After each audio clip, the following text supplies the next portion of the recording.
فاقرؤوا ما تيسر من القرآن. أعوذ بالله من الشيطان الرجيم. بسم الله الرحمن الرحيم. يا أيها الذين آمنوا لا تقربوا الصلاة وأنتم سكارى حتى تعلموا ما تقولون ولا جنبا إلا عابري سبيل حتى تغتسلوا، وإن كنتم مرضى أو على سفر أو جاء أحد منكم من الغائط أو لامستم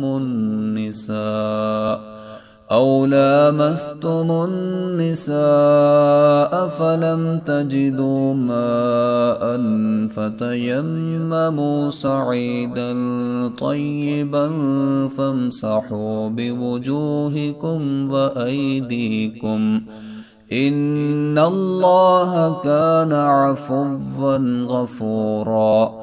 ألم تر إلى الذين أوتوا نصيبا من الكتاب يشترون الضلالة ويريدون أن تضلوا السبيل، والله أعلم بأعدائكم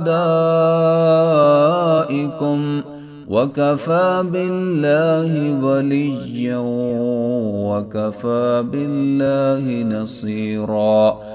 من الذين هادوا يحرفون الكلم عن مواضعه ويقولون سمعنا وعصينا واسمع غير مسمع وراعنا ليا بألسنتهم وطعنا في الدين، ولو أنهم قالوا سمعنا فأطعنا واسمع وانظرنا لكان خيرا لهم وأقوم، ولكن لعنهم الله بكفرهم فلا يؤمنون إلا قليلا. يا أيها الذين أوتوا الكتاب آمنوا بما نزلنا مصدقا لما معكم من قبل أن نطمس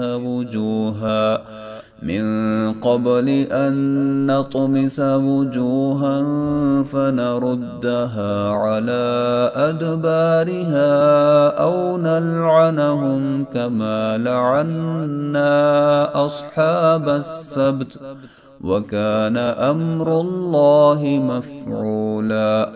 إن الله لا يغفر أن يشرك به ويغفر ما دون ذلك لمن يشاء، ومن يشرك بالله فقد افترى إثما عظيما.